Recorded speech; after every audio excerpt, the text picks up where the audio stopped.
On the warm summer evening of June 9, 1995, the town of Alma, Arkansas, gathered under the lights of Wofford Field for a Little League baseball game.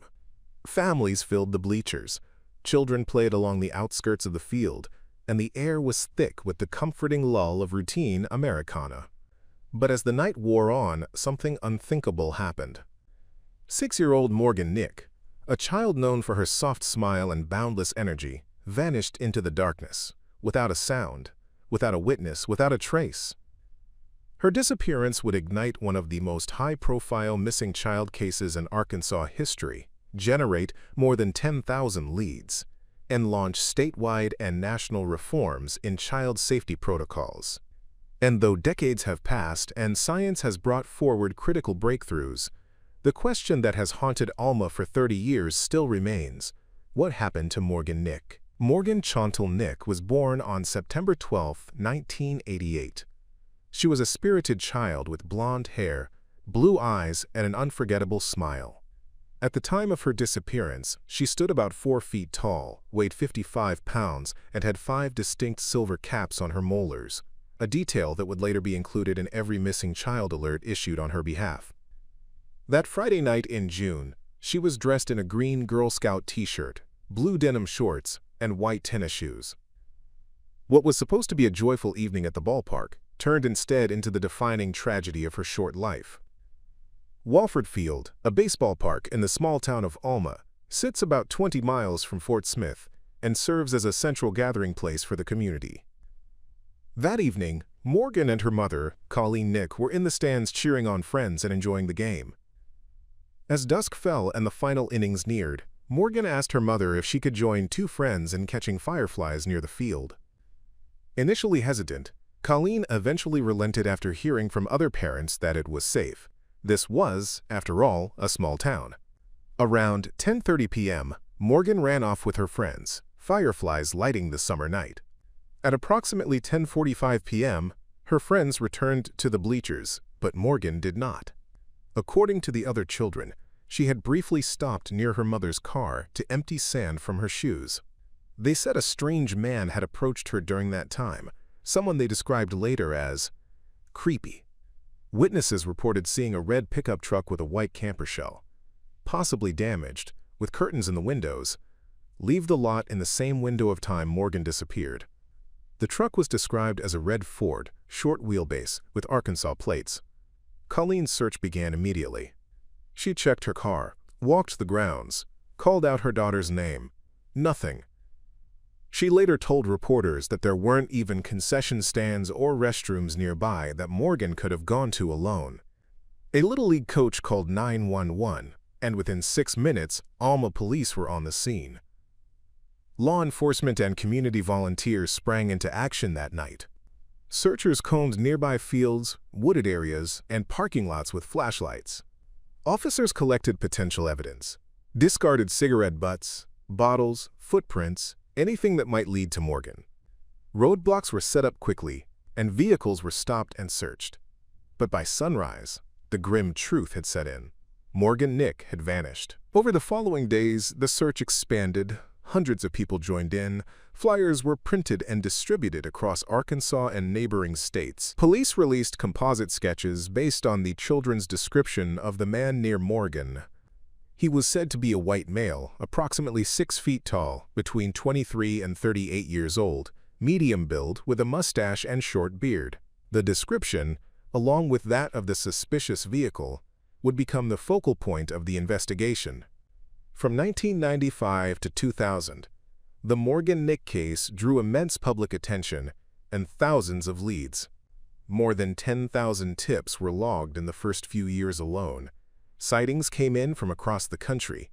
Psychic visions, false confessions, and hopeful theories flooded the phone lines. None led to Morgan. In January 2002, authorities conducted a dig on a private property in Boonville, Arkansas, after receiving a tip described as, quote, very specific. A police dog was brought to the scene, and search teams worked for hours, but no evidence related to Morgan was found. Later, in both 2010 and again in 2017, investigators searched a vacant home in Spiro, Oklahoma, approximately 30 miles from Alma, based on reports that Morgan might have been held or harmed there. In December 2017, cadaver dogs alerted to a well on the property, and it became a central point of excavation. The well was dug up, but no evidence was recovered. Each new tip brought hope. Each fruitless search deepened the pain.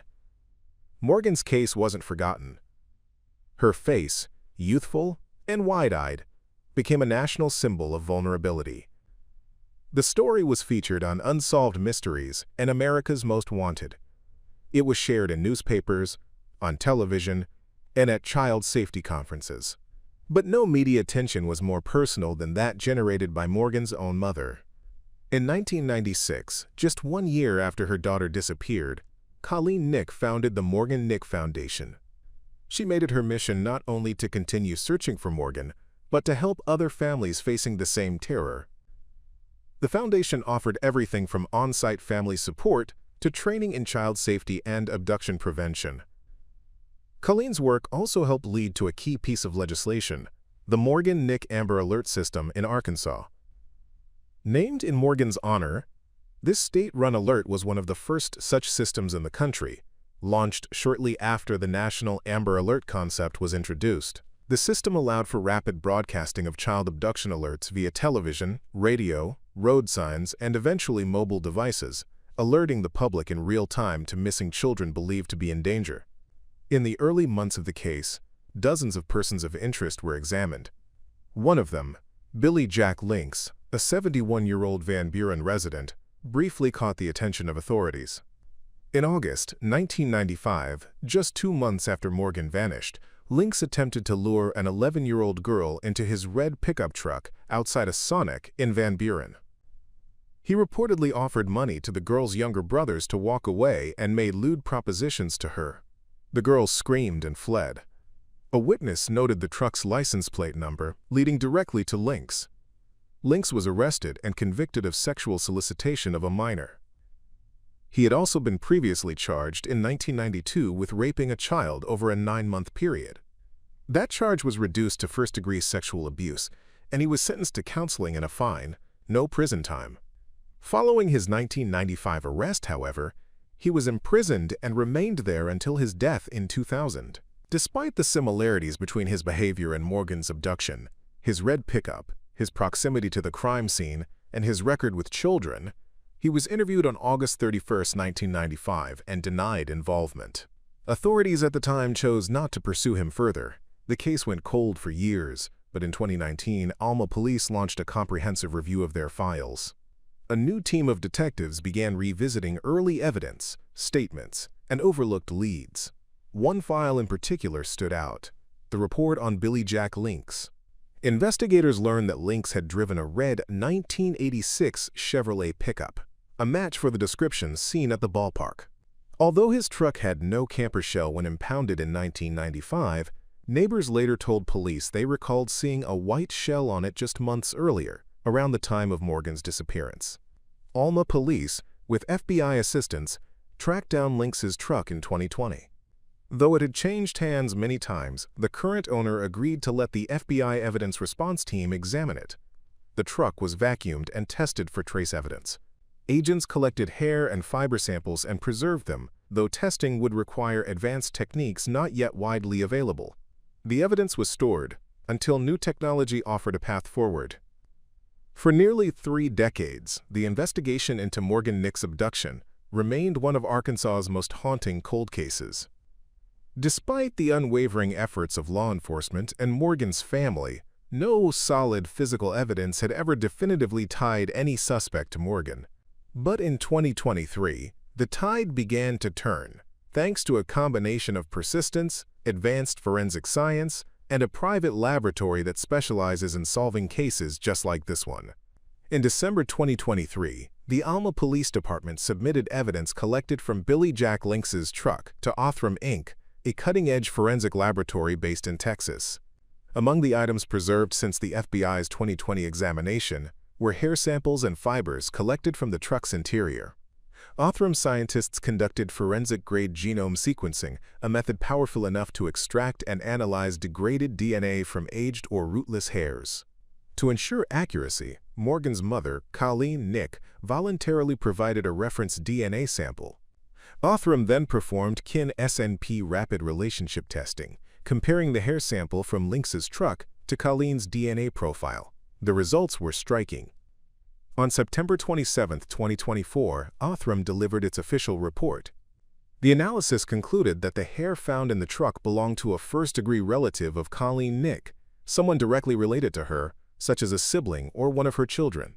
There was no innocent explanation for this. None of Morgan's family members had ever met Lincks or been in his vehicle. The implication was devastatingly clear. Morgan Nick had been inside Billy Jack Lincks' truck. Just days after receiving the report, on October 1, 2024, Alma Police Chief Jeff Pointer held a press conference that would mark a historic moment in the case. After 29 years of speculation, theories, and unanswered questions, law enforcement publicly named Billy Jack Lincks as the prime and only suspect in the abduction of Morgan Nick. The DNA strongly indicates that Morgan had been in that vehicle, Chief Pointer stated. It is the first physical evidence we've had that places her with someone that night. Because Lincks died in prison in 2000, no criminal charges could be filed. He would never face a courtroom, answer questions, or reveal what happened to Morgan. For the Nick family, the naming of a suspect offered some measure of validation, but not the closure they have long hoped for. Colleen Nick, standing before the cameras nearly 30 years after the night she last saw her daughter, addressed the man now believed to be responsible. "He stole Morgan from me. He stole her from her dad. He stole her from Logan and Taryn, her siblings. But he didn't know that he could never win. Because our love for Morgan, her memory, and her voice outlasted his life. Her heart, Morgan's heart, shines on." The moment was equal parts heartbreaking and empowering. Colleen's strength, so often channeled into advocacy for others, was now on display for her own daughter once more. Despite the breakthrough, Morgan Nick is still missing. The investigation is active and ongoing, and authorities are clear. There is still work to do. Chief Pointer emphasized the current investigative priorities. Locate Morgan's remains or determine her final fate. Investigate whether Lincks acted alone or had accomplices. Re-interview people who knew Lincks in 1995 and examine properties he may have had access to.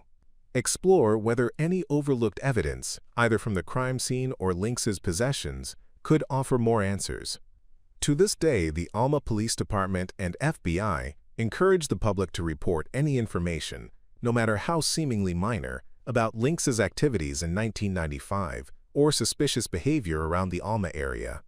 Tips can be reported to the National Center for Missing and Exploited Children at 1-800-THE-LOST. While the search for Morgan continues, her legacy is etched deeply into Arkansas's institutions. In 1996, Colleen Nick founded the Morgan Nick Foundation, a nonprofit dedicated to supporting families of missing children and educating the public about child abduction prevention. The foundation provides immediate response teams to assist in active search efforts, family support services during missing persons cases, safety education programs like NetSmarts and Guardian, used in schools across Arkansas, legislative advocacy to improve laws around missing children, and sex offender accountability. In January 2025 alone, the Foundation's collaboration with the Arkansas State Police resulted in the recovery of 16 missing children. Colleen Nick has become one of the most respected voices in the country on child safety. She has advised the FBI Academy, worked alongside the National Center for Missing and Exploited Children, and presented to policymakers on the critical needs of families like hers. In recognition of her decades of advocacy, the Arkansas House of Representatives passed House Resolution 1063 on April 1, 2025. Introduced by Representative Ryan Rose, the resolution honored Colleen and the Morgan Nick Foundation on the 30th anniversary of Morgan's disappearance. "The Foundation has made a significant impact in our fight against child abductions and exploitation," Rose said, "and we are thankful for their unparalleled dedication." Morgan's legacy also lives on through Arkansas's Amber Alert system. In 1997, Arkansas became one of the first states to implement such a program, naming it the Morgan Nick Amber Alert in her honor. The system mobilizes state troopers, media outlets, and highway signs within minutes of an abduction, issuing real-time alerts to the public.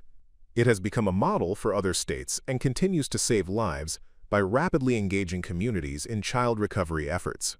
In 2025, Arkansas took the next step in protecting children by passing Act 653, SB 371.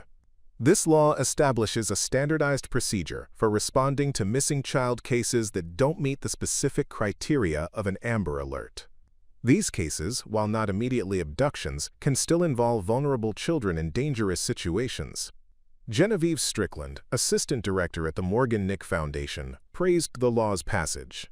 This legislation really puts focus on those kids who don't meet the Amber Alert threshold, but whose disappearances are still serious.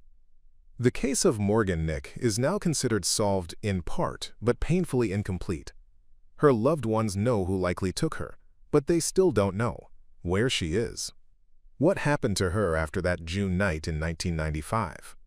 Whether anyone else helped cover up the crime or remained silent for decades.